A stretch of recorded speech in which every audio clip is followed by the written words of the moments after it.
que é onde a gente fala da parte ambiental, não é a mais abraçar a árvore. O termo foi cunhado no Who Cares Wins, que foi patrocinado pelos grandes bancos. Nós estamos falando de dinheiro. Tem um grande grupo de cientistas que fala que a gente já chegou num ponto de inflexão. Daqui pra frente é só ladeira abaixo. Isso. Tem outros que ainda dizem, olha, ainda dá pra recuperar alguma coisa. Essa nova geração, como você bem colocou, ela já tá mais atenta aqui e ela já tá recebendo essas informações desde muito cedo. É uma geração que quando vai consumir, quando consome, já consome produtos sustentáveis. Quando eu comecei a trabalhar, era bonito trabalhar 12, 13 horas por dia. Eu me matava de trabalhar. O que eu ganhei com isso?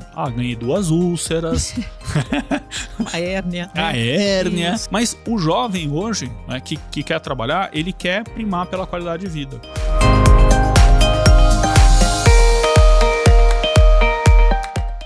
Olá, bem-vindos. Eu sou Ilse Sola e esse é o podcast Empresário Sem Filtro. O podcast onde a gente recebe pessoas que têm uma jornada incrível para compartilhar e a gente aprende com eles. Hoje meu convidado é uma pessoa mais do que especial. Dr. Marcos Maida, amigo de longuíssima data, e a gente tem uma história juntos aí no campo da inovação, fazendo mentoria, e tem muita história para contar, né, Maida? Um monte. Né? Pois é. Mas hoje a nossa conversa é sobre um assunto muito interessante e uma super pauta para as empresas de qualquer tamanho, que é o ESG, ou ESG, mas a gente vai falar mais disso daqui a pouco. Primeiro vou deixar o Dr. Maida se apresentar. Primeiro, como eu sempre digo, na PF, pessoa física. Então conta um pouquinho de quem é o Maida pra gente. Ilse, tudo bem? Um prazer estar com você aqui no seu podcast. É maravilhoso poder compartilhar um pouco do conhecimento, daquilo que a gente vem aprendendo ao longo dos anos, né, com você aqui e o seu público. Quem é Marcos Maida? Eu sou apenas mais um rapaz latino-americano com pouco dinheiro no bolso e também poucos amigos importantes, né? Falácias. É verdade, é verdade. Sou o pai do Pedro, tenho 45 anos, sou advogado, sou um estudioso por natureza, assim, eu gosto de estudar, gosto de me aprofundar em alguns temas, mas acima de tudo eu sou um provocador. Sim, eu gosto de provocar. Então, espero fazer algumas provocações aqui, tanto para você quanto para o seu público. Excelente. Então, assim, eu já aprendi muito no decorrer dos anos contigo e eu tenho certeza que a gente vai aprender mais ainda nessa nossa horinha. Maida, vamos introduzir um pouco do assunto, né? Mas como que você chegou a ser o que a gente poderia considerar um especialista na área de ESG? Então, um pouquinho da tua carreira profissional, como é que você começou no direito? É uma coisa que você sempre quis? Como é que está isso, inclusive, no seu mundo atual? Porque o Maida é uma daquelas pessoas, assim, que ele, quando Deus estava distribuindo inteligência, ele foi, ele realmente não foi muito generoso com a gente, ele deixou um tantão por aí.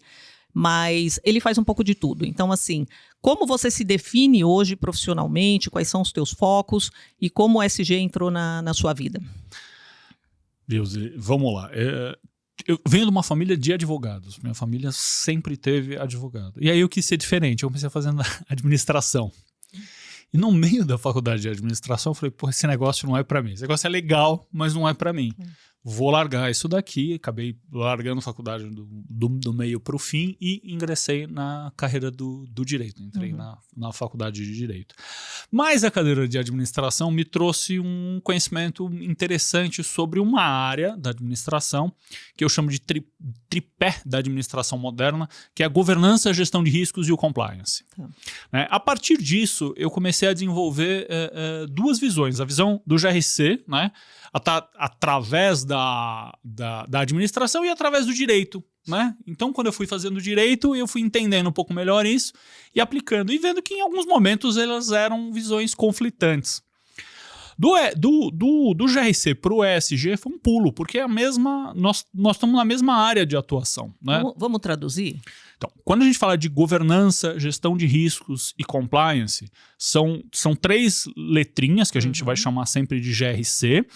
E governança é como que você administra a sua empresa. Você administra o seu negócio e você mantém o seu negócio funcionando, né, com o foco em perenidade. Tá certo. Gestão de risco é avaliar idas e vindas de mercado, se funciona, se não funciona. Aqui nós estamos falando de riscos empresariais, riscos mais amplos e não só riscos financeiros. E compliance é manter de acordo com as leis, com as regras, né, que acontecem dentro do... que você tem, né, dentro do mercado onde você atua. Né? Você tem regras que são postas pelo governo, regras que são postas pelo próprio mercado, como, por exemplo, as boas práticas. Né? O ESG não é uma coisa nova, é uma coisa que já existe há muito tempo. E fez 20 anos, né? Foi 2004 ali no... Então, o termo sim, né? O termo. O termo sim. Em 2004, o termo foi cunhado em 2004 naquele documento da ONU, que é o Who Cares Wins. Isso aí. Né? Isso aí. E que impressionantemente foi patrocinado pelos maiores bancos e as maiores companhias financeiras do mundo. E o pessoal parece que esquece isso. Mas esse conceito de sustentabilidade, de ESG, ele surge muito antes. Você tem relatos de empresas que já atuavam nesse segmento, que já preconizavam essas boas práticas em 1889. Nos Estados Unidos. Isso. Então você tem coisas interessantes acontecendo, você tem uma evolução disso através dos anos, através das décadas, muito ligado à sustentabilidade. Aí em 72 você tem o PNUD, né? Você tem o Programa das Nações Unidas para o Meio Ambiente, vem acontecendo e vem desdobrando uma série de coisas. A ONU vem se organizando em relação a essas questões ambientais de uma forma mais coesa. Em 2004, cunha-se esse termo, né? E aí ele começa a se difundir. Nos últimos 10 anos ele chega com mais força no Brasil, nos últimos 5, por conta das questões pandêmicas, ele toma uma proporção muito grande, né? E hoje não se fala mais em outra coisa. Aliás, se fala em inteligência artificial. Tá competindo. Vamos falar disso daqui a pouco. Daqui a pouco. E aí, o que eu fiz? Saí do direito, né? Eu tinha esse pezinho na administração, né? Fui fazer direito, mas eu sempre gostei de administração. Como eu gosto de GRC e ESG, essa área, montei uma empresa de consultoria, que hoje é a PMM Gestão Empresarial, né? Que tem mais de 20 anos. Né? E, em paralelo, montei um escritório de advocacia que também funciona. Hoje eu tenho um sócio, né? o Dr. Marcos Marins, né? Me ajuda nessa jornada já há alguns anos. E a gente está junto. Então, eu tenho o escritório que faz a parte jurídica, toda a parte jurídica de direito empresarial, direito digital, parte ambiental, né? Holdings, constituições familiares, etc. e tal. E a empresa de consultoria empresarial, onde eu faço toda a parte de governança, de gestão de riscos e de compliance aplicada às companhias. Então, eu falei que era pouca coisa. Então, aqui a gente vai ter que ser seletivo, senão não tem conversa, não tem podcast que aguente. A gente vai aqui até às 5 horas da tarde. Mas vamos lá, Maida. Então, vamos, de alguma maneira, quebrar um pouquinho esses conceitos, porque uma coisa muito importante que você falou é que isso não é novo. E a razão pela qual não é novo é porque a ideia por trás do ESG, ela tem que ser tão antiga quanto a humanidade ou tão antiga quanto qualquer gestão de negócio. Né? Quando você fala em questões sociais, você fala na responsabilidade com esse teu funcionário, com esse teu colaborador, com o meio no qual você atua, né? Com a comunidade da qual você faz parte. Então, tudo isso vem, né? Grandes empresas que cuidavam da segurança dos seus funcionários, ou que tivessem uma preocupação com o meio ambiente, com o local da onde elas vinham. Talvez até quando você internacionalize uma empresa, você começa a perceber, né, aonde você vai atuar, quais são as diferenças de cada local, de cada cultura. Tudo isso, de uma certa forma, quando você começa a ler sobre ESG, você vê que está tudo dentro desse contexto. Né, governança, essa questão do compliance, tudo isso faz parte das legislações de cada país, de cada região. Então, é complexo, é um tema complexo, e que a impressão que eu tenho é que ele se tornou simplificado demais. As pessoas falam muito, talvez, num elemento de uma responsabilidade de sustentabilidade. Então, se eu estou cuidando bem dos meus... da fabricação dos meus produtos, eu tenho alguma responsabilidade ali local mais ou menos, e aí tem alguma coisa em relação à legislação que você vai contar um pouco para a gente, que talvez faça alguma coordenação, essas tais boas práticas, mas o fato é que eu tenho a impressão que a gente simplifica um assunto que é complexo. Então, como você acha que a gente consegue trazer isso para a realidade de empresas que talvez não tenham toda uma infraestrutura para lidar com essa complexidade? O que é o dia a dia para essas pessoas, se elas quiserem, para esses empresários, se eles quiserem começar a aplicar ESG na empresa deles? Ilse, é sem filtro, né? É sem filtro, é para falar de verdade. Então eu vou falar de verdade. Primeiro a gente vai ter que dar alguns passos para trás. O que é uma empresa? Essa é a grande questão. O que é uma empresa? Aí, quando a gente para pensar o que é uma empresa, né, a própria legislação brasileira não define o que é empresa, ela define o que é empresário. E de forma colateral a gente aprende o que é empresa. Né? Você tem a figura do empresário, você tem o local, você tem aquilo que ele produz. Se a gente olhar num sistema aqui de tríade de forças. Né? Então você tem uma pessoa que produz alguma coisa de forma coordenada dentro de uma estrutura. Isso é uma empresa, né? Aí essa estrutura agora ela pode ser física, pode ser virtual, mas a empresa ela tem uma função específica. Aliás, ela tem duas funções que a gente deixa isso de lado. A primeira função da empresa é produzir e fazer circular bens e serviços. Então, a empresa se presta a isso. Então, quando ela produz bens e serviços e faz circular bens e serviços, ela mexe na sociedade, no âmago da sociedade. Porque existe uma pessoa que vai consumir aquilo. Né? E a outra coisa é a sua função social. Então uma coisa é o objeto social, aquele negócio que está lá no seu KNAI. Né? Eu fabrico cabo, eu vendo vassoura, eu fabrico leite, né? Embalo leite, tenho gado, não sei o que. Empresa tem isso como seu objeto social, mas ela tem um objetivo, ela tem uma função. E essa função social da empresa é justamente ligada aos conceitos mais sociais, os conceitos mais crus da sociedade. Então, distribuir riqueza, capacitar as pessoas, melhorar o entorno, etc. e tal. Né? Aí, vamos dar mais um passo à frente. Se a empresa serve para produzir e circular bens e serviços e ajudar o seu entorno, a sua sociedade, o seu microcosmos, né, entra um aspecto chamado sustentabilidade de forma colateral. Então, quando a gente fala de ESG, o ESG deriva necessariamente das questões relativas à sustentabilidade. E a sustentabilidade a gente tem que enxergar pelo viés da empresa de algumas formas. Né? Eu preciso me sustentar financeiramente, eu preciso me sustentar ambientalmente e eu preciso me sustentar socialmente. Né? E aí você cai no próprio conceito do ESG, que é onde a gente fala da parte ambiental, não é a mais abraçar a árvore. É verdade. O ambiental do ESG não é abraçar a árvore. Aliás, o termo foi cunhado, né, no Who Cares Wins, né, que foi patrocinado pelos grandes bancos. Nós estamos falando de dinheiro. Pois é. Nós não estamos falando de abraçar árvore, nós estamos falando de grana.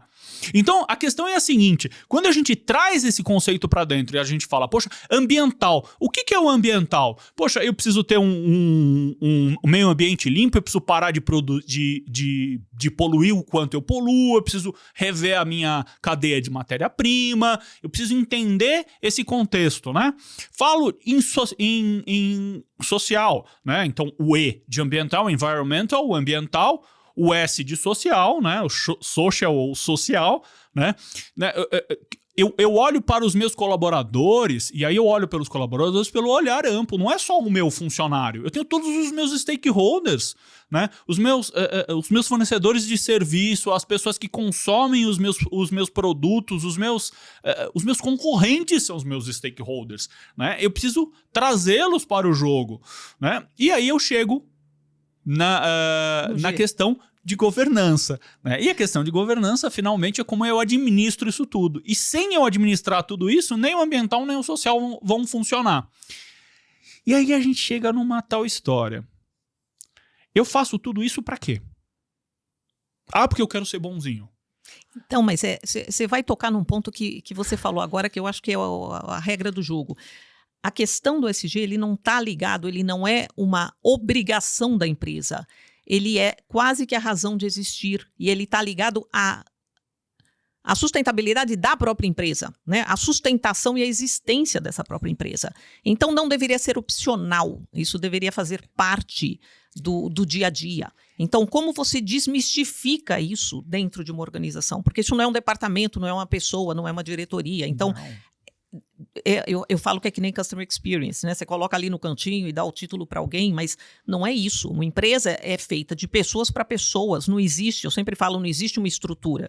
A estrutura de tijolo, ela é simplesmente um local que acomoda todo mundo, mas a realidade é uma questão social, é uma relação social. A realidade... Então, eu gosto de falar que tudo isso é muito bacana. Essa questão social, essa questão ambiental, isso tudo é muito bonito, mas não é isso que move o mundo. O que move o mundo é o dinheiro. Uhum. E quando a gente fala em dinheiro, para que a empresa produz e faz circular bens e serviços? Nós vivemos numa era capitalista, num momento capitalista. O capitalismo é o que rege o princípio econômico mundial. Né? Tem outras coisas, não sei o que. Não, o que rege é o capitalismo. Claro. Capitalismo, nós estamos falando de acumulação de bens, né? De acumulação de capital. Se a gente está falando em acumulação de capital e a empresa se presta a produzir bens e produzir e fazer circular bens e serviços, o que a gente tem é que nessa produção e fazendo circular bens e serviços, ela consegue acumular capital. E esse capital é oriundo de quê? Do seu cliente ou do mercado onde você está inserido. Uhum. Né? Se eu matar aquele que consome o meu produto, quem vai consumir o meu produto? Ninguém. Isso faz com que eu deixe de ganhar dinheiro. Então eu olho para os aspectos de sustentabilidade porque eu não quero matar minha galinha dos ovos de ouro. É simples assim. Se eu matar o amiguinho que consome o meu produto, quem é que vai consumir o meu produto amanhã? Então o que eu preciso pensar é num viés de perenidade. Mais do que sustentabilidade, nós estamos falando em perenidade, em manutenção da estrutura empresarial para que ela possa conseguir, de forma transgeracional, se perpetuar ao longo do tempo. Então, mas quando você fala em manutenção nessa perenidade, talvez isso seja o problema do mundo, né, da humanidade como um todo. A gente sempre olha para o futuro como uma coisa conjunta, onde todos temos que habitar um planeta saudável e temos que manter, sei lá, o status quo, seja ele qual for, de uma determinada maneira, porque isso interessa a todos, mas na responsabilidade ela se torna individual. E aí que começa para mim o conflito, porque quando você fala de matar a galinha dos ovos de ouro, eu de repente estou matando, mas é a galinha dos ovos de ouro não necessariamente nem de um concorrente, mas de um outro setor ou de uma outra área. E aí eu não estou preocupado com isso, ou seja, contanto que eu preserve a minha cadeia de valor, a do outro é problema dele. Só que o problema é que em algum momento a coisa toda eclode, né? Que é o que a gente está vendo hoje no meio ambiente. Então não é mais o problema de alguém, né? É um problema de todo mundo. E como que você lida com isso? Eu estava... Só de falar no assunto, né? O feed da gente começa a enlouquecer. Hoje de manhã estava lendo justamente que ontem São Paulo foi a capital mais poluída do mundo, né? Então está todo mundo aqui tossindo um pouquinho. Isso não é mais problema de alguém, isso é uma questão de todos. E ao mesmo tempo existe todo um questionamento se os governos estão fazendo o suficiente para poder legislar em favor de uma solução, e a gente sabe que não é o caso, né? Que as forças estão todas aí quebradas nesse meio do caminho. Então, como é que funciona isso? Assim, quem manda nessa história? Quem é o cara que vai apertar o botão e falar, a partir de agora é assim que todo mundo tem que agir? Quem estabelece métricas e quem controla essas métricas? E será que são métricas que nós precisamos ou será que é uma consciência humana, social e não necessariamente empresarial do problema? Como é que isso roda? Sabe, eu fiz um TEDx sobre esse tema e uma das provocações que eu faço é o que eu quero, de fato? Deixar filhos melhores para o mundo ou um mundo melhor para os meus filhos? Eu posso ter os dois? É uma provocação que eu faço. Eu entendo que sim, você pode ter os dois, mas você não vai trabalhar um sem o outro. Tem uma questão que é muito importante que a gente tem que colocar, que Hoje a gente vive num mundo 100% globalizado. E essa globalização, nos últimos 20 anos, ela se tornou muito, mas muito visível. Muito visível. E ela está muito próxima da gente. Então, quando você tem a União Europeia se juntando, se unindo num bloco, etc. Tal, lá em meados da década de 80, 90, foi discutido a questão da poluição transfronteiriça. Olha, a poluição que você faz no seu país, bate o vento, vem para o meu país e me prejudica aqui. Prejudica a minha saúde pública, eu tenho um gasto aumentado na saúde pública, etc. Tal, por conta de um problema que você fez ali. Então essa questão da globalização, ela já começa a mostrar para a gente que o que você faz na sua casinha pode prejudicar a casinha do vizinho. Quando a gente traz isso e esse negócio começa a se expandir junto com os conceitos de globalização, hoje a gente tem um conceito que a gente vive em comunidade, é uma comunidade ampla. Então o que eu faço aqui, né, no meu microcosmos prejudica todo o meu entorno. Então, assim, precisa de um despertar de consciência. Esse despertar de consciência está acontecendo. Ele demora, mas ele já está acontecendo. O que acontece é que talvez ele seja tarde demais, né? Quando a gente vê São Paulo como a capital mais poluída do mundo nos últimos dias, né, a gente tem que levar em consideração que isso é derivado de 70% do território que está pegando fogo, do território de cultivo que está pegando fogo, sendo que 90% é por queimada voluntária. Pois é. Né?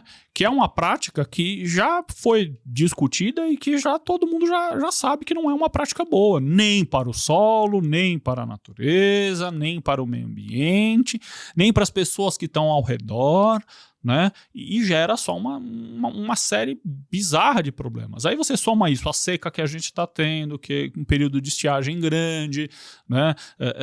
O Laninha que tá secando e tá impedindo que os ventos úmidos cheguem na cidade. Então você tem uma série de problemas e o mundo tá mudando. O mundo tá mudando. E a gente tá começando a perceber isso.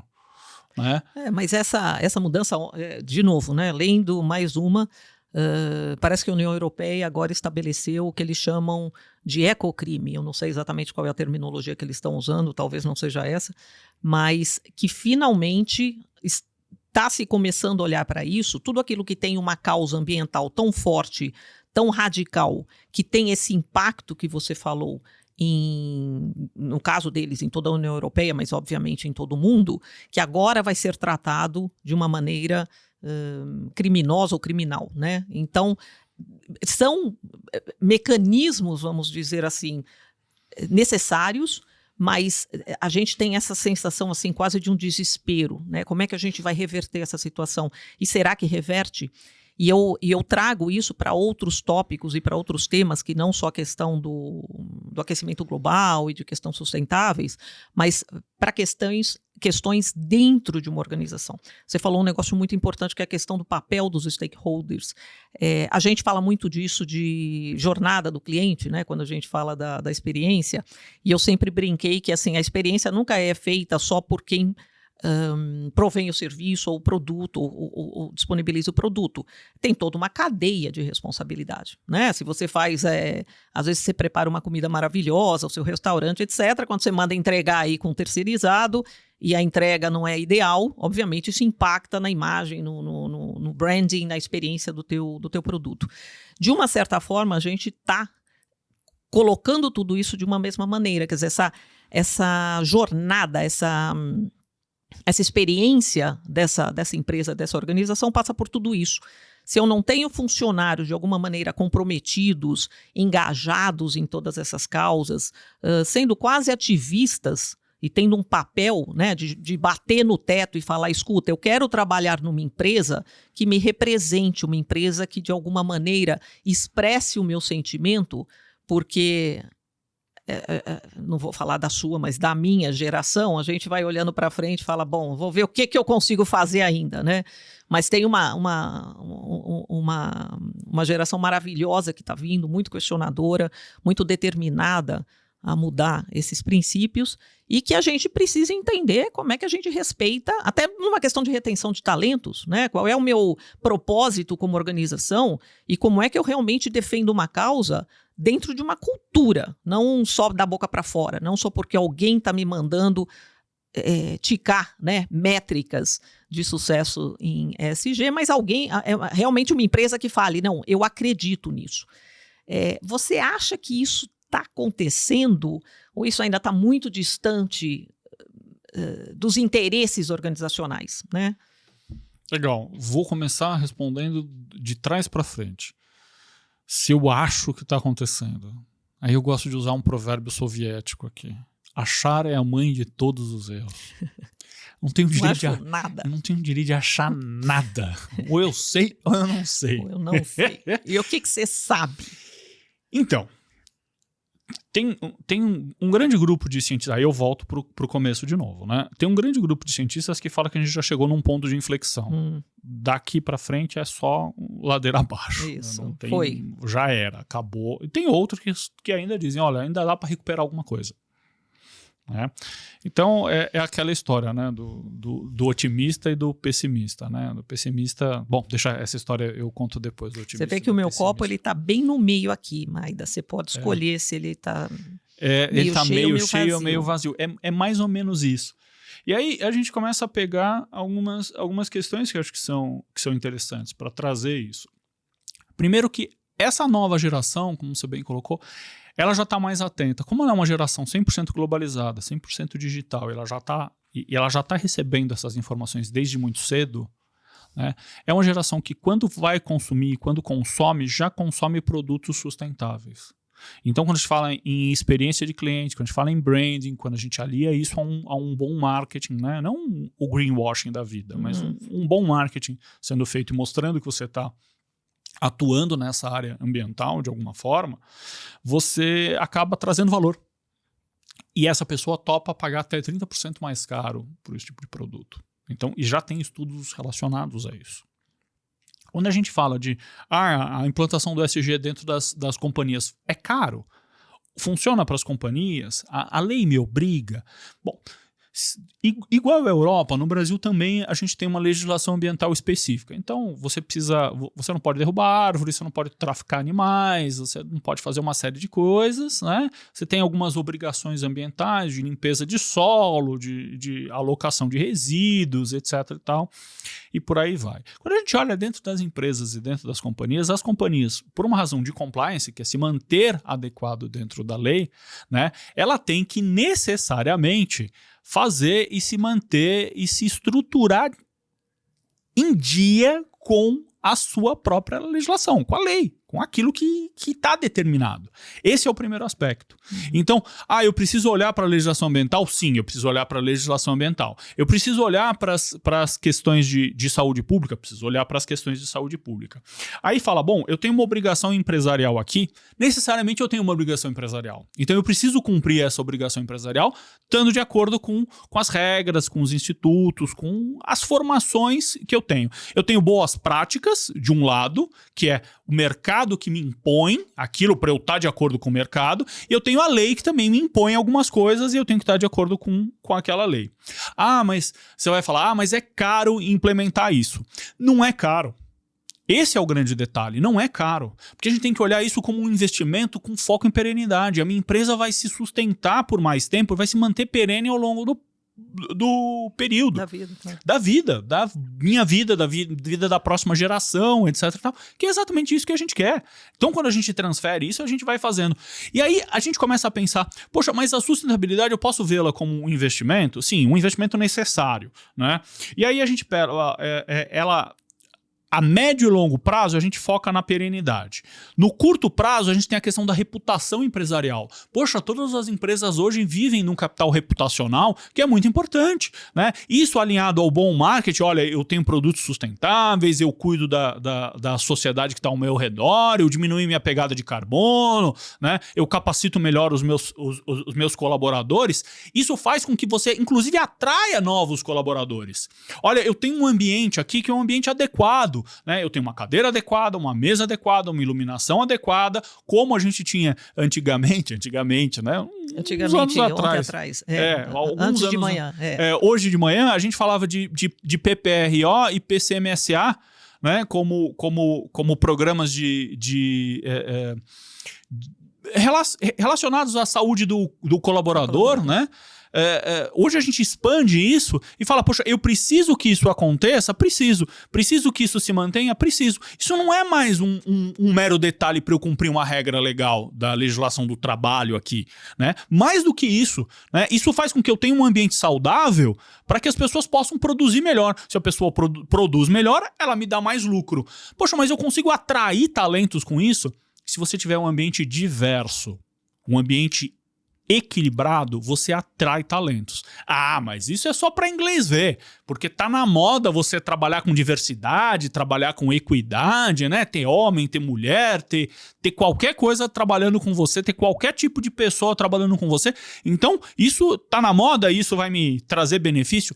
Então, isso te traz benefício, porque a gente já tem estudo que mostra que essa diversidade e essa equidade faz com que o grau de satisfação das pessoas aumente dentro da companhia. E as visões diferentes faz com que esse conjunto de pessoas resolva melhor os problemas. Isso gera economia para as empresas. Então, eu não estou falando de vamos fazer porque é legal. Eu estou falando que eu vou investir em diversidade, vou investir em equidade, porque isso vai trazer recurso para mim. Isso vai me trazer economia. Eu estou falando que eu vou investir em ações sustentáveis de médio e longo prazo, porque essas ações sustentáveis de médio e longo prazo vão manter a perenidade da minha empresa, vão deixar dinheiro no meu bolso, né? E aí a gente pode, inclusive, trazer e reter novos talentos. Porque as pessoas que estão ingressando no mercado, né, mudou. Eu e você, a gente escolhia. Puxa, ia ser tão bom se eu trabalhasse naquela empresa. E a gente mandava o currículo, fazia um esforço tão grande, passava 400 mil entrevistas, né? E se a gente era chamado, nossa, que maravilha. Né? Mas e hoje mudou. Claro. É que também era um tempo assim, né? A gente tinha que ter algumas coisas, algumas bases de solidez na nossa vida. Até estava conversando com uma outra pessoa também no último podcast sobre essa questão de assim, você tinha que ter um apartamento, você tinha que ter a faculdade e você tinha que escolher ter uma empresa para trabalhar, chamar de sua e ficar anos e anos até você se aposentar, né? Então, tinha essa questão da perenidade de uma outra maneira. A grande questão hoje é que isso só não satisfaz. E o funcionário, de maneira geral, ou os seres humanos, eles estão buscando coisas que possam compensar um pouco a dureza da vida, né? Chama-se de mundo VUCA, chame-se como quiser, mas assim, é um mundo desafiador. A informação ela é constante, tem coisa nova todos os dias, a gente já não sabe mais o que aprender. Então, é uma existência mais, eu diria, caótica, né? Mas desafiadora. E eu acho que você estar numa empresa que, de alguma maneira, mitigue um pouco isso, né? Alivie um pouco isso, é importante, porque você precisa ter bolsões de paz e alegria e felicidade na vida, porque senão ninguém aguenta. E eu acho que é um papel social da empresa de também promover essa qualidade de vida para esse funcionário. Isso não só é tentar não superficializar isso, não simplificar isso, mas entender o que está por trás. A gente fala tanto de empatia desse cliente, dessa pessoa que está do outro lado consumindo produtos e serviços, e a pessoa que está lá dentro, que está todo dia convivendo com você. Então, é por isso que a gente traz isso um pouco aqui, porque muitas vezes esse empresário de uma empresa familiar, ele talvez tenha menos pressão da organização, de uma instituição internacional, de shareholders, etc., porque, né, capital fechado, para realizar algumas coisas, mas ele precisa ser um crédulo, né? Ele tem que ser aquele believer de que eu vou fazer isso porque existe um propósito e porque isso é bom para todo mundo. E como é que ele traduz isso de uma maneira granular dentro da organização dele? De novo, né? Sem falácias, sem grandes ideais, mas de uma maneira muito pontual. Mas eu acho que aí é que tá. As pessoas falam que esses são os novos valores. Não é novo. Não é novo. Não são novos valores. O que acontece é o seguinte. Quando eu comecei a trabalhar, era bonito trabalhar 12, 13 horas por dia. Eu me matava de trabalhar. Pois O que eu ganhei com isso? Ganhei 2 úlceras. A hérnia. Né? A hérnia. Isso, uma delícia. É o que acontece. Hoje, eu consigo produzir tanto ou mais em muito menos tempo. Claro, ganhei experiência, aprendi a trabalhar, etc e tal, aprendi os atalhos, os caminhos da vida, e a gente vai aprendendo. Mas o jovem hoje, né, que quer trabalhar, ele quer primar pela qualidade de vida. Então, quando a gente fala desses novos valores, nós estamos revivendo aqueles valores antigos.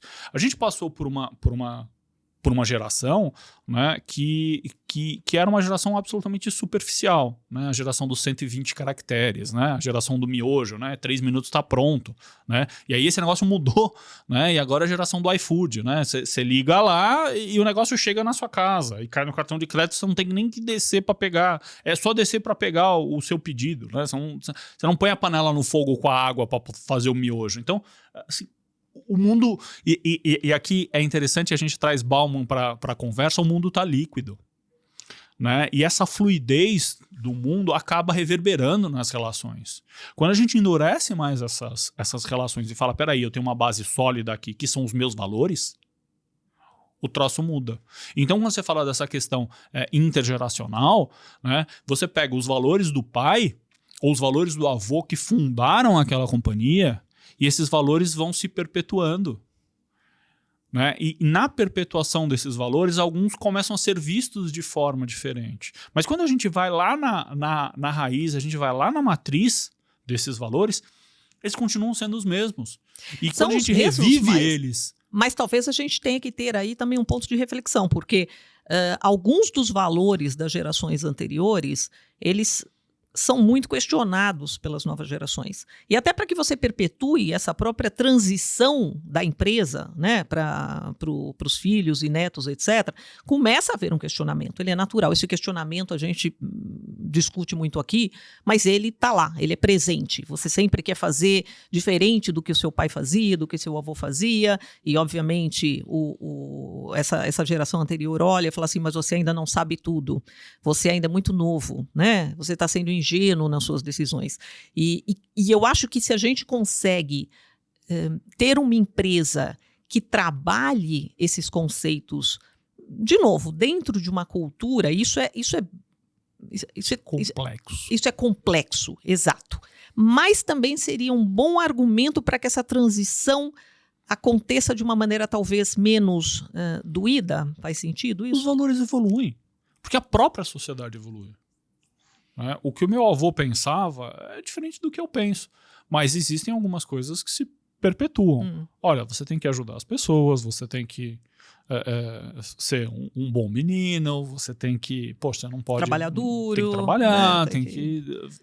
A hora que a gente atrai isso, né, e dá essa remexida nesses valores e coloca eles com esse prisma mais atual, com esse filtro mais atual, você entende que o trabalhar duro é trabalhar melhor, não é trabalhar 12 horas, é trabalhar de forma mais inteligente. Você entende que ser um bom menino não é só se preocupar com o que você vai ganhar no Natal, né? É trabalhar com empatia, com responsabilidade, claro. com respeito, né? Com respeito ao outro, com respeito a si mesmo, com respeito à sociedade que o rodeia. E hoje, os mais jovens, essa sociedade nossa, ela já consegue enxergar isso de uma maneira muito clara. É verdade. Né? Já consegue enxergar isso.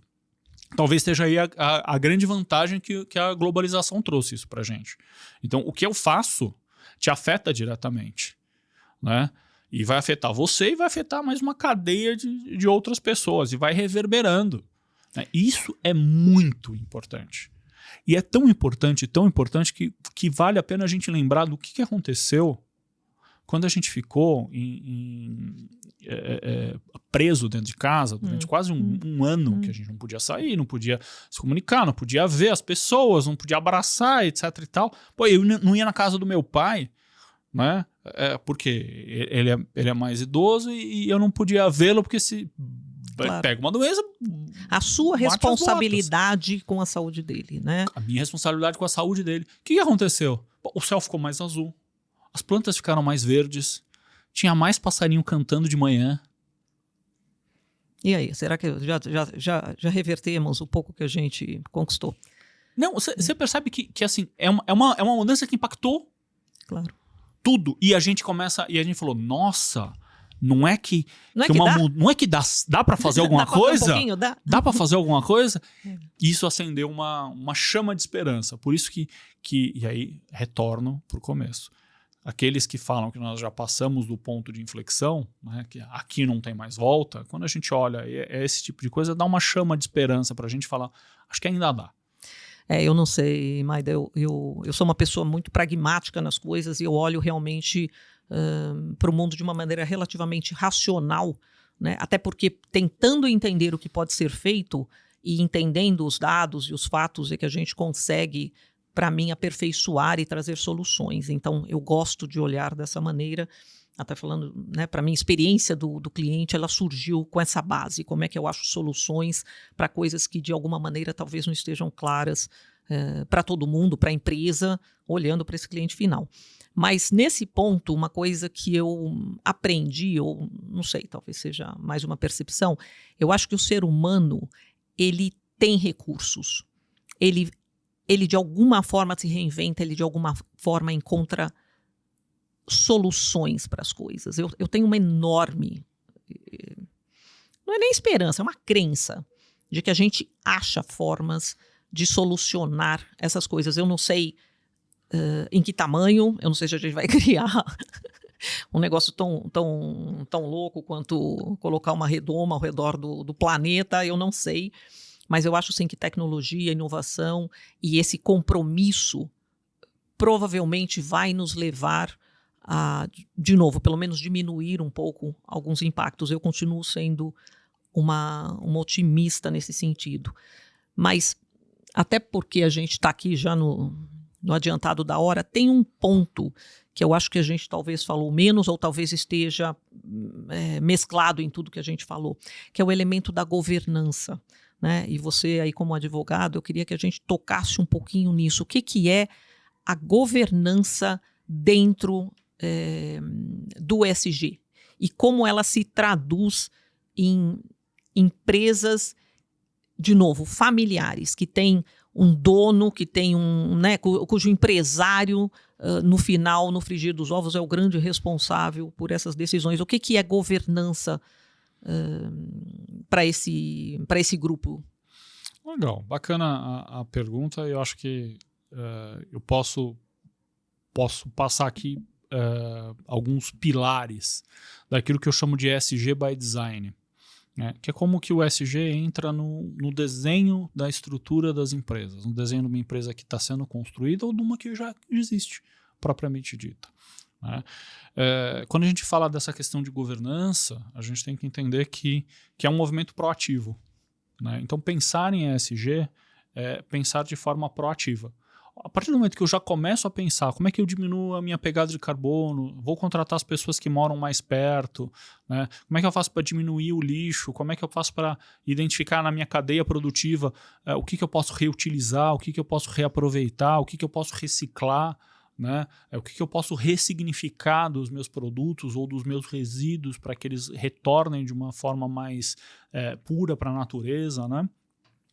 Ou não, ou sejam utilizados para outra fonte, outro tipo de produção. A hora que eu penso proativamente, eu estabeleço o primeiro marco, né? A gente tem costume de trabalhar de forma reativa. A legislação é reativa. Então, a lei manda você cumprir alguma coisa, porque você já fez uma bobagem, então ela manda você desfazer. Conserta a bobagem. Então, no ESG by Design, o primeiro marco é pensar de forma proativa, não de forma reativa. O segundo marco é aplicar a questão da transparência nas companhias. A transparência também está incorporada dentro de um princípio de governança. A transparência é um dos princípios da governança corporativa. E o que é a transparência? A transparência é mostrar o que você está fazendo em relação ao ESG. Né? Como que você está trabalhando com a sua cadeia de valor, como você está trabalhando com a parte ambiental, com os seus colaboradores, como que você está organizando isso. Poxa, mas para que vai servir a transparência? A transparência vai servir para você comunicar melhor para os seus stakeholders ou para os seus shareholders aquilo que você está fazendo. Isso atrai capital reputacional, isso amplia e melhora a sua visão de marketing. Então dá para a gente aplicar isso. Um terceiro aspecto, que é um aspecto fundamental, ainda mais nesse mundo que a gente vive, de muitas ideias, muitas informações circulando, é trazer para dentro da companhia as noções e a aplicação da diversidade e da equidade. A diversidade é importante porque quanto mais gente de pensamento diverso, de origem diversa, de formação diversa você tiver, melhor você consegue resolver aquele problema. E a equidade é tratar os iguais como iguais, mas os desiguais na medida de suas desigualdades. Não estou falando de equidade. Eu e você não podemos ser tratado igual. Por quê? Porque nós temos origens diferentes, formações diferentes, mas a gente tem que ser tratado com equidade. Então, a régua que vai nos medir é uma régua que vai ser diferente, mas a gente vai ter o mesmo tipo de métrica para poder encaixar isso tudo no mesmo quadro. Várias mentes pensam melhor que uma, mas várias mentes diferentes pensam muito melhor do que... Com certeza. Com certeza. E esse é o terceiro marco. O quarto marco que eu gosto de colocar é o agir localmente. Então, quando a gente vai fazer uma ação, né, vamos fazer na comunidade onde a nossa companhia está. Né? Vamos agir localmente, vamos buscar matérias-primas locais, né? Vamos buscar pessoas ali do meu entorno para trabalhar na minha companhia, diminuir minha pegada de carbono, melhora a economia local, do ponto de vista social eu diminuo, né, aquele buraco, né, aquele vão social que a gente tem entre as comunidades, eu atraio elas para perto, eu diminuo violência, eu aumento segurança, eu melhoro a educação. Então, agir localmente tem uma série de impactos. E, por fim, o último pilar que eu gosto de colocar quando eu falo do ESG by Design e como faz para a gente aplicar isso na empresa é ser ético. Vamos agir com ética. Né? Então, não é pedir demais. Né? Eu sei que ética está um pouco fora de moda, não sei o quê, mas não é demais a gente reviver esse valor que é um valor tão importante. É valor. Né? Então, todas as companhias têm condições, as pequenas, as médias, as grandes já estão aplicando isso. Né? As médias estão correndo atrás e batem um pouco de cabeça porque ou não tem conhecimento, ou alguém quer vender um negócio muito caro, alguém quer fazer uma coisa que é muito exacerbada, né? Não faz sentido. Não adianta você dar uma Ferrari para um piloto de Fusquinha. O que ele quer é dirigir um Fusca, não quer dirigir uma Ferrari. Né? Você pode ir até melhorando com o decorrer do tempo, mas você tem que encaixar aquela realidade. Então também isso é uma crítica importante que eu gosto de fazer, que é encaixe dentro da sua realidade. Existem coisas que você realmente pode fazer, existem coisas que não dá para você fazer. Escolher, né, as brigas, né? Exato. E principalmente, aqui a gente fala muito disso, né, porque parte da ideia é sempre trazer pessoas especialistas nas suas áreas e que têm relação com essas empresas. Então, a própria visão delas, quando tentam trazer alguma coisa para essas organizações, ou quando trabalham muito próximas dessas organizações, e aonde que estão os desafios e as diferenças. É o que a gente fala no papel do ESG, talvez a legislação não seja tão clara, ou, né, tão drástica para empresas que não têm capital aberto, ou que possa não ter aí o board ali, né, fazendo alguma pressão, etc., mas ela entra muito mais numa questão da convicção, da cultura e daquilo que eu quero deixar, né, como legado. E esses consultores ou essas pessoas que de alguma forma têm ferramentas e soluções que podem ajudar essas empresas a dar um passinho além no ESG, também tem que ter a noção do papel delas e de como traduzir isso, né, com objetivos talvez mais claros, mais transparentes e mais favoráveis, vamos dizer, a etapa, né, a jornada que essa empresa está seguindo para conseguir alcançar esses objetivos. Então, de novo, né, é um papel de todo mundo, de todos os stakeholders, inclusive bater na porta e falar, escuta, eu não vou vender para você, ou eu não vou ser um parceiro de negócios, ou porque não vou comprar de você. Não vou comprar de você, porque o que você está me oferecendo não está dentro, não está alinhado aí com alguns valores que nós temos, né? Então, é como toda a cadeia influencia a cadeia e como a gente juntos possa possamos crescer, né, em direção a alguma coisa que realmente nos ajude aí como mundo e como a humanidade. Com certeza. É isso. Mas, Maida, então assim, né, eu falei que ia ser heavy aqui o negócio, porque é conhecimento que não acaba mais. E eu queria que você deixasse aí tua mensagem final, o que você acredita, o que você acha, para onde a gente está caminhando, e algum pensamento desafiador, porque eu sei que essa é a tua especialidade, e para a gente fechar aqui nosso papo de hoje. Olha, eu vou deixar um pensamento final aqui, que a minha mãe falava para mim. Minha mãe, já falecida, ela falou para mim, uma vez eu encontrei com ela, fui visitá-la, e ela falou: filho, como é que você tá? Eu falei: puxa, mãe, eu tô cansado, tá difícil, eu tô matando um leão por dia, né? Ela olhou para mim, balançou a cabeça: filho, isso não tá certo. Quando você mata um leão por dia, você vai se acostumar a matar um leão por dia e você vai ficar preguiçoso. Encontre novos desafios. Esse negócio de matar um leão por dia não tá com nada mais. E nem é sustentável matar leão hoje, né? Bom, pois é. Levando em consideração tudo isso, o que ela quis dizer é que a gente precisa estar sempre se desafiando. É isso. E quando a gente se desafia a todo momento e a todo dia, se a gente encontrar e reviver esses valores e isso que a gente colocou, é um desafio grande a gente colocar na nossa companhia. Mas é um desafio saudável. É um desafio sustentável. Vale a pena. Não simplesmente pela gente, mas por quem virá depois. É isso aí. Esse é a grande mensagem que eu gostaria de deixar. Ilse, obrigado. Foi um prazer estar com você. Maida, a gente provavelmente vai ter que fazer isso mais várias vezes, porque tem muito assunto, né? Tem muita coisa aí que a gente possa conversar sobre inovação e sobre outros tantos temas, mas muito obrigada. Eu sei que a agenda de todo mundo é super complicada, mas como sempre, eu aprendi muito e tenho certeza que quem está nos assistindo aprendeu mais ainda. Super obrigada. Gente, como sempre, deixa nos comentários se tem algum assunto que vocês gostariam de discutir, que vocês gostariam que a gente trouxesse aí especialistas como, né, a envergadura do nosso amigo Marcos Maida e empresários, né, que possam ter alguma história que a gente possa se inspirar e aprender com eles. De novo, muito obrigada e até a próxima.